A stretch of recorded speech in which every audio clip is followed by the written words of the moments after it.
1997, scientists from NOAA recorded a sound in the deep Pacific.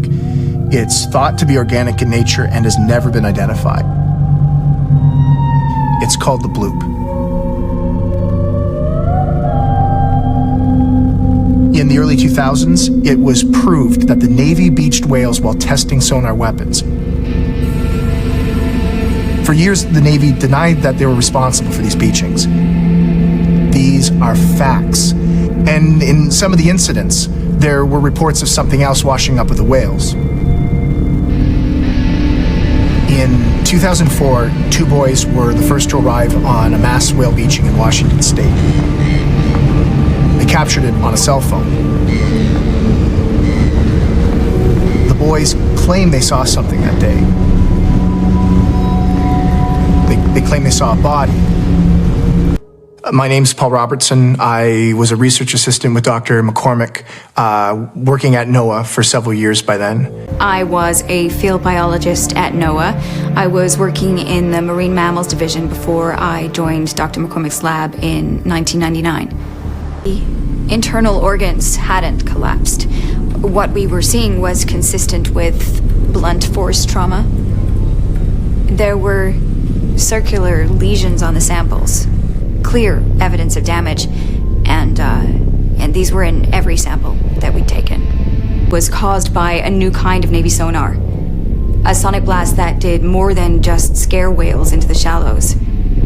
This sonar seemed to kill them. There was the sound of the whale vocalizations, which we expected, and then there was what we now understand to be the priming of the sonar weapon.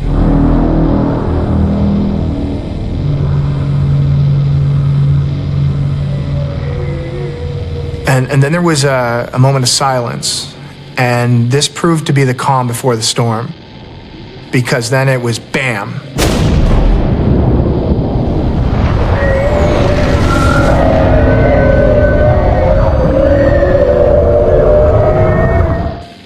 It was pretty awful to listen to.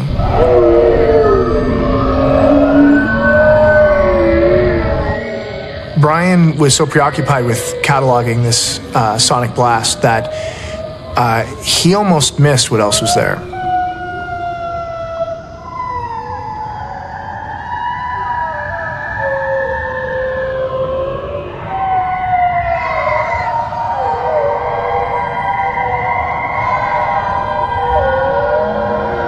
There was another sound on the recording, an animal call, and we realized that this was a bloop signature, the same creature that NOAA had recorded back in 1997.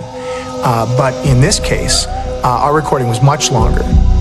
It was the most complex, intricate animal call I had ever heard, and we had no idea what had made the sound.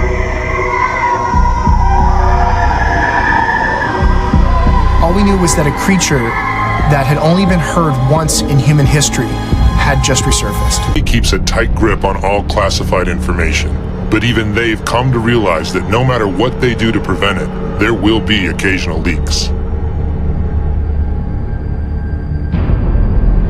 In some of these events, not only were there reports of bodies being found, but something else. These had been reported before, not bodies, but spears. For years, deep-sea fishermen all over the world have found them. Found them in fish, caught in the open ocean. Da haben wir gesehen, tote Fische. Fische mit Speeren in den Seiten. Davon habe ich schon viele gesehen. Und ich bin ganz schnell gegangen, ich habe meine Kamera geholt und ich habe das Bild genommen. Ich glaube, hier ist was die Speere macht. Ich glaube, wir stören hier jemands Fischgebiet. I'm currently at the University of South Florida. I specialize in animal communication, and this is what I found. This is it at original speed, with the whale sounds removed. I then slowed the recording down into the range of human hearing. Here it is at 1/3 of its original speed.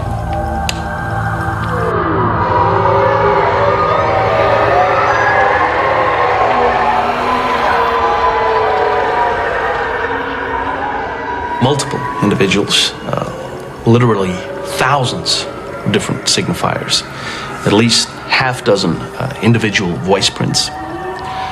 So what you see here is language. They're talking to one another.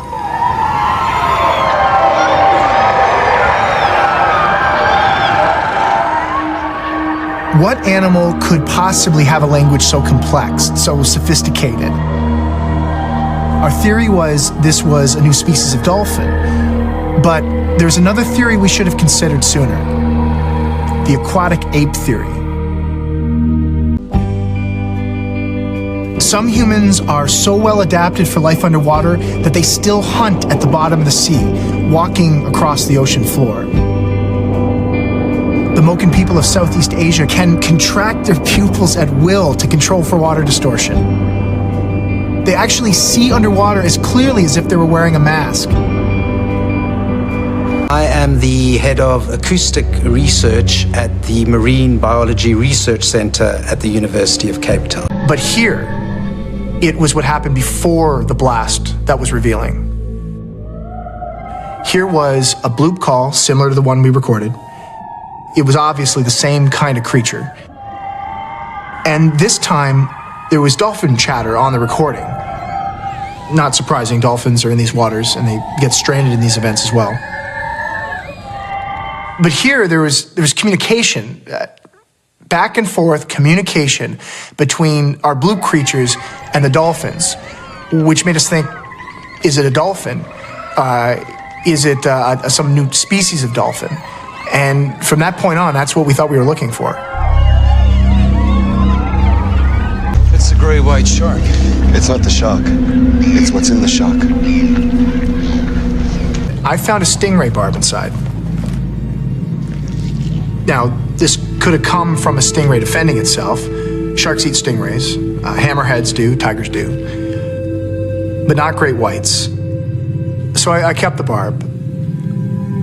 I thought it might be something I could publish in a journal or something. I just thought it was interesting. The first time the weapon was tested off the coast of Washington, it was a disaster. We were caught off guard completely by the aftermath. The beach hadn't been secured. It was left wide open to anyone who passed by that morning. Those boys happened to be in the right place at the wrong time. At first, it looked like they were going to be a problem. They refused to recant their initial statement about what they saw. Finally, we convinced one of the boys' mothers that they hadn't seen what they thought they'd seen. People usually don't want any trouble when the military is involved. The mother was smart enough to make the boys change their statements. We kept surveillance on the boys, but they weren't telling their story to anyone. They kept quiet about the entire event.